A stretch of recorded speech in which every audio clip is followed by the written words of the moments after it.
Ça aurait été intéressant d'avoir une approche des formations qui aurait pu nous aider aussi à mieux motiver les gens à prendre leurs médicaments et des choses comme ça en fait. Ouais. D'accord. Donc pas de pharmacie pour le moment en tout cas. Non, on n'a pas de pharmacie pour le moment. Ouais. Désolé. Ouais, y a pas de... Non, mais c'est juste, c'était une expérience intéressante. Non, il m'a semblé, ouais. Alors, je pense qu'on va doucement conclure pour cette première partie. Ce qu'il faut rappeler, c'est... non, j'avais encore une question sur le nombre de thérapeutes et de médecins qui font partie déjà, en tout cas à Genève, et puis maintenant sur Vaud. Je crois qu'une antenne neuchâteloise, peut-être, pourrait voir le jour, ou a vu le jour. Voilà, à peu près combien cela signifie de praticiens? Entre Genève et Vaud, on a 150 000 assurés qui sont liés à Delta et on a environ 500 médecins. Le canton de Neuchâtel a créé son propre réseau qui est géré par le docteur de Montmolin, qui est un réseau qui fonctionne comme nous, mais qui a sa propre organisation. Ce qu'il faut dire, c'est que le réseau Delta n'a pas des assurés. Il reçoit les assurés qui ont conclu un contrat avec une des assurances qui offre l'option Delta. Oui. Donc nous, on n'a aucune activité d'assurance. D'ailleurs, on n'a aucun salarié, on n'a pas de système informatique, on n'a pas de loyer. On est finalement quelque chose de virtuel. Le réseau Delta, c'est une idée, c'est un état d'esprit, c'est un travail sur les valeurs au niveau d'une communauté pratique uniquement. Oui. Ok. J'ai vu que sur le site internet, toutes ces informations sont données. Voulez-vous peut-être justement donner l'adresse du site internet? Ouais, c'est tout simple, c'est réseau-delta.ch. Voilà. Ok, je pense qu'on va s'arrêter là, à moins que vous ayez encore des commentaires à nous dire. Non, je pense qu'on a encore des choses à se raconter. Absolument, oui, tout à fait. Alors, on va passer tranquillement un petit son, et puis nous reviendrons dans quelques minutes pour la suite des opérations avec le Dr Rezzo. Et nous allons plus spécifiquement parler de la caisse maladie unique, de la votation du 28 septembre. C'est à Libradio, libradio.org, la comète à la banane. Les podcasts se trouveront sur les différents sites internet, fréquencebanane.ch, lacomète.ch, ainsi que libradio.org.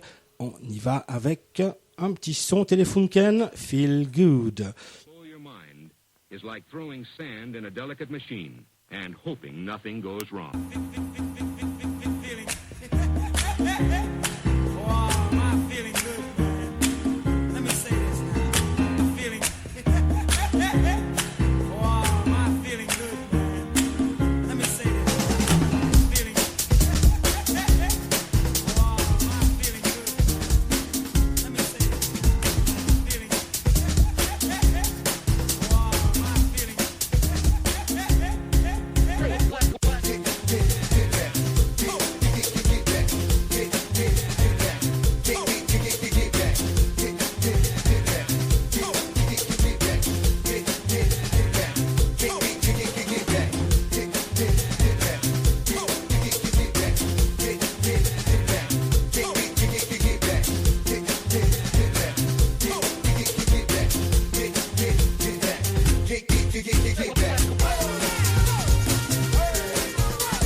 Voilà, alors nous sommes de retour avec le docteur Rezzo sur donc la comète à la banane, hein, c'est Fréquence Banane et c'est Libre Radio.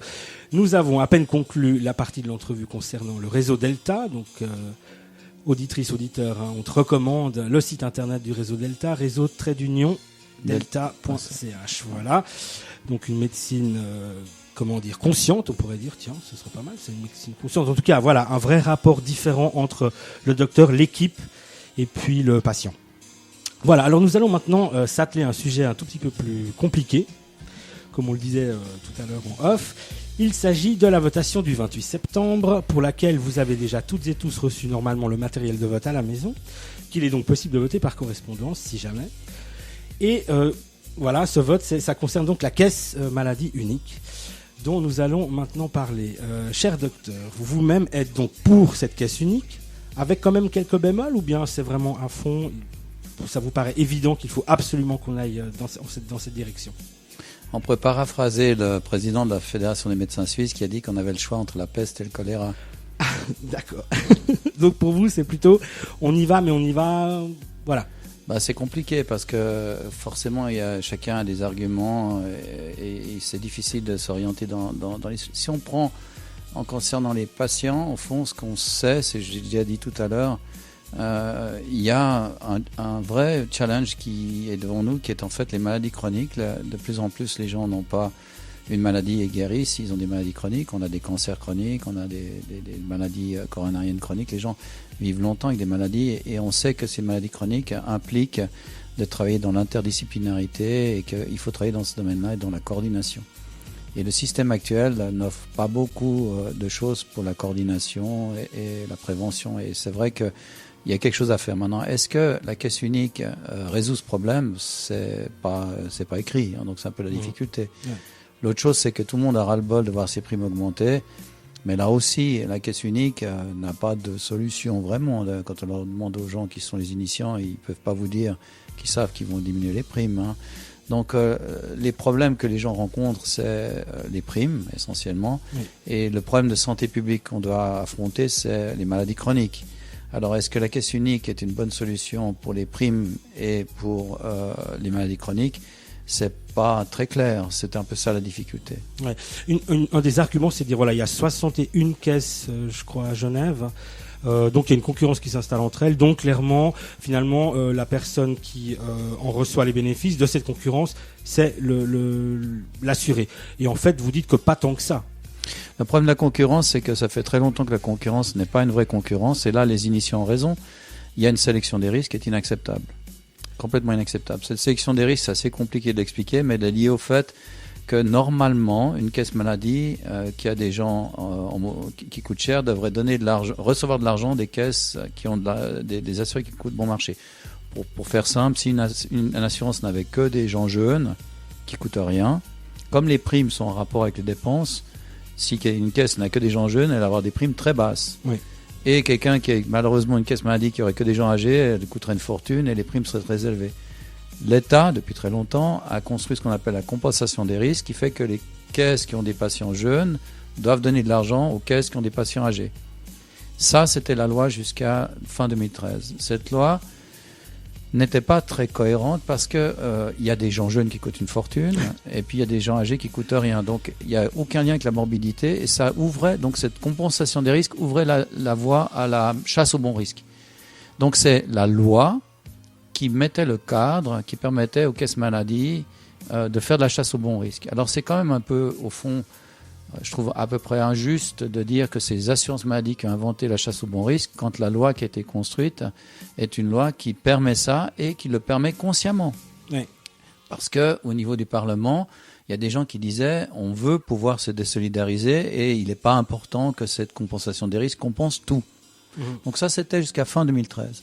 Un des avantages majeurs de l'initiative, c'est que si elle passe pas, donc si la caisse unique passe pas, il restera quand même qu'on a voté en début d'année au niveau fédéral une nouvelle compensation des risques qui compense pour la morbidité et depuis le 1er janvier 2014, il faut que la loi soit appliquée, mais il n'y a pas de raison qu'elle ne le soit pas, C'était une majorité écrasante au Conseil des États et au Conseil national pour cette loi. Lorsque cette loi sera appliquée, il n'y aura plus de possibilité de faire de la chasse au bon risque. Et un des cadres d'Assura, qui est spécialisé dans la chasse au bon risque, a dit un jour récemment qu'il devrait changer de modèle d'affaires, en gros. D'accord. Donc la chasse au bon risque est une histoire qui est maintenant réglée par cette votation. Et la votation a eu lieu, cette loi a été votée, parce que un certain nombre de gens ne voulaient pas de la caisse unique et avaient bien compris qu'un des arguments majeurs de la caisse unique était la sélection des risques, et que donc de voter cette loi enlevait finalement une partie de la pertinence de la caisse unique. C'est un peu compliqué, mais j'espère que c'est clair. Ouais, tout à fait, ouais. Non, c'est très clair. Parmi justement un autre des griefs qui est opposé aux assurances telles qu'elles sont, c'est le coût de la publicité, de ce coût de fonctionnement qui serait réduit de manière significative dans le cas où justement il y aurait une caisse unique. Alors là, ça effectivement, on se dit c'est simple, ça va coûter moins cher si c'est l'État qui s'en occupe. Actuellement, tout le monde est d'accord, même les initiants, pour dire que c'est 5 francs sur 100 francs de primes qui sont pour l'administration. La SUVA a des prix plus élevés, l'AVS a des prix plus élevés.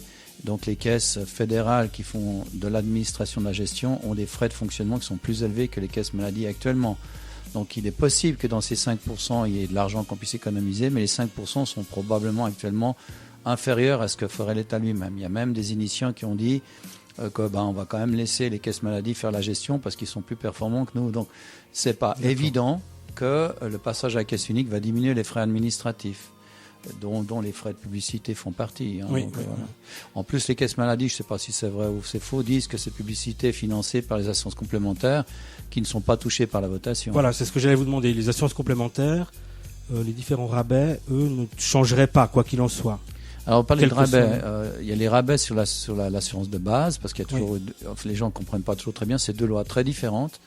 La LAMAL, qui est l'assurance de base, et la prime obligatoire, elle est réglementée par la loi, et c'est cette assurance de base qui fait l'objet de la votation. Les assurances complémentaires, c'est comme si vous achetez une assurance pour votre voiture, pour les crevaisons de pneus. Hein. C'est des assurances qui n'ont rien à voir. C'est une autre loi qui s'applique, et c'est complètement un monde différent. D'ailleurs, qui est séparé avec plus ou moins de bonheur du point de vue administratif, puisqu'une loi maintenant interdit aux caisses de faire un mélange des deux assurances. Mais c'est les mêmes personnes qui font les deux activités. D'accord. Juste pour faire le lien avec le réseau Delta, donc l'ensemble des médecins du réseau Delta, le réseau Delta s'exprime au nom du réseau Delta concernant la caisse maladie, ou c'est un peu chaque médecin qui... La caisse unique n'est pas... Enfin, le réseau Delta n'a pas à se prononcer. D'accord. On n'a pas d'avis. Je suis en train simplement de dire... vous me demandez... quelles seraient les possibilités de gain avec la caisse unique, et on essaie de les passer en vue entre nous avec, évidemment, moi j'ai un certain nombre de doutes d'un côté, mais j'ai effectivement aussi beaucoup de doutes quant à la pertinence de ce que font les caisses maladie, qui ont eu une attitude arrogante et qui ont été complètement à l'ouest ces dernières années. Il y a des scandales extraordinaires, on est bien d'accord. Il faut mieux contrôler les assurances maladie, tout le monde le dit. Si jamais la caisse unique ne devait pas passer, il faudrait améliorer le contrôle des caisses maladie. Et là, je crois qu'il y a quelque chose d'important de toute manière à faire. Absolument. Voilà, justement, on parlait de ça. C'était un peu le sens de la question qui venait. C'était par rapport justement à ce contrôle. Et récemment encore, nous avons vu que les caisses maladie allaient rembourser une partie, mais dans les années qui vont venir, une partie seulement de cet argent en plus. Et donc, on s'aperçoit bien que, en tout cas pour les personnes qui s'interrogent un peu par rapport à ça, par rapport au financement, au coût de leur caisse maladie, c'est effectivement comment est-ce que, si dans le cas où justement cette caisse maladie unique ne passerait pas, il y aurait un contrôle par la suite justement de ces caisses.